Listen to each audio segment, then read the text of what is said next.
thank you for coming. Please help yourself to breakfast. The breakfast this week is sponsored by Rabbi and Rivka Waxlike and family in memory and honor of the upcoming yard site tomorrow of our beloved Rabbi, Chaim Aram ben Yisrael Meir. Everybody's invited tomorrow. We'll have an extra special tikkun, so please join us tomorrow morning. Also, the Open Base Medrash this week is sponsored by Dr. Moshe Yeager to commemorate the yard site of his mother, Shenya Bas Moshe, with the Neshama Shav and Aliyah.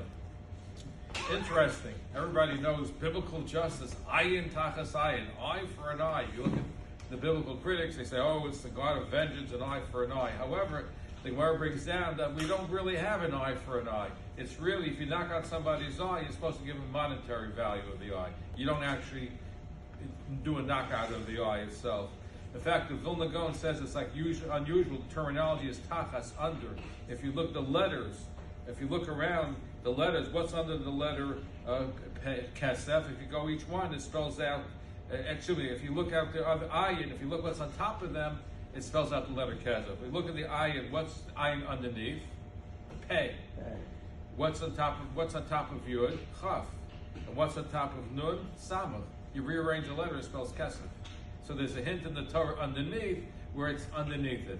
So here's the question: if the Torah's halacha, if the rule is you knock out somebody's eye, you pay him money, why doesn't the Torah say so? Why does the Torah say ayin tachas ayin? It sounds, maybe to some of the non-Jews sounds barbaric. An eye for an eye, you knock out somebody's eye. What good does it do for a guy if you knock out his eye? It doesn't really help him. So the answer the Maharal gives, could you imagine what people would say if the Torah said you knock out somebody's eye, you write out a check? It would look maybe even more barbaric, it would look even more so.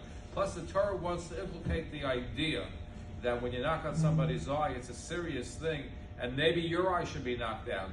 But just to write that for monetary reasons, it would just create a bad illusion. And the Torah wants to make it very clear, we're not supposed to knock out anybody's eye. So, what's the pshat that the Gemara says about money? And the Gemara in Chulin says that the money of a tzaddik is more precious to them than their bodies. And where do we learn that? From Yaakov. Yaakov went to collect pachim katan, he went to collect small jugs, and they say that small items, money is more valuable to the tzaddikim than the bodies. What does that mean? So the answer that's really given is that we spend hours, days, months, years to make money. And that's a passion of life. It's an important part of somebody's life. So the money is such an integral part of a person.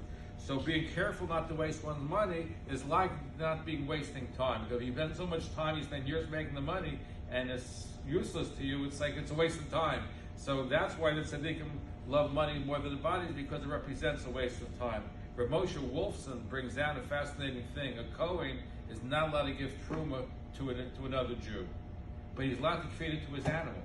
So the question is, an animal less holy than a human being? You can give truma to your animal, but you can't give truma to a fellow Jew. So the answer is, Rav Wilson says, that an animal is part of one's money, it's part of oneself.